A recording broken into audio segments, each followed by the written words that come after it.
பரிசுத்தராவோம்.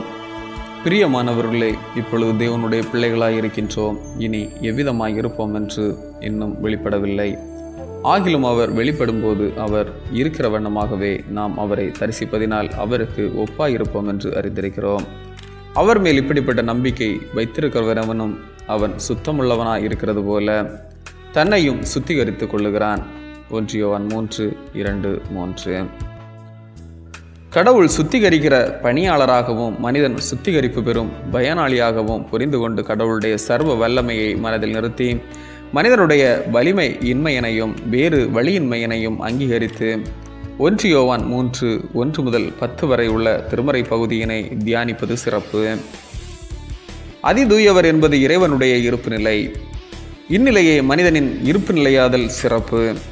இறைவன் எப்படியோ அப்படியே மனிதனும், அதாவது மனிதன் இழந்த சாயலை சுத்திகரிப்பின் பாதையிலே புத்தாக்கம் செய்வது.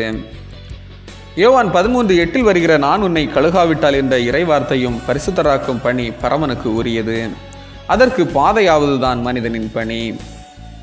பாதையாதல் என்பது தன்னிலை அறிதல், தன் செயல் புரிதல், உண்மை அறிதல், தீமை அறிதல், ஒப்புக்கொள்ளுதல், ஒப்புரவாகுதல். இந்த படிநிலைதான் தூய்மையாதலின் பாதை என்று புரிதல் நன்று.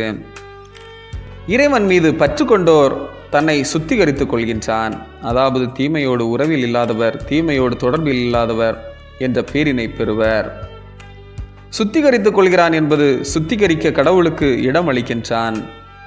ஏனெனில் தன்னைத்தானே சுத்திகரித்தல் சாத்தியமில்லை. ஏனெனில் மனிதர்களை சுத்திகரிப்பது அங்கீகரிக்கப்படவில்லை.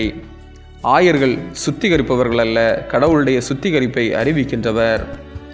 மறையறம் மீறுதலை தீமை. இந்த தீமை புரிவோரை தீமையின் மகவென திருமறை அடையாளம் காட்டுகிறது. யார் என்று அடையாளமிடும் நம் செயல் செம்மையாதல் சிறப்பு. ஆமேன். இந்த நாள் உங்களுக்கு இனிய நாளாக மலரட்டும்.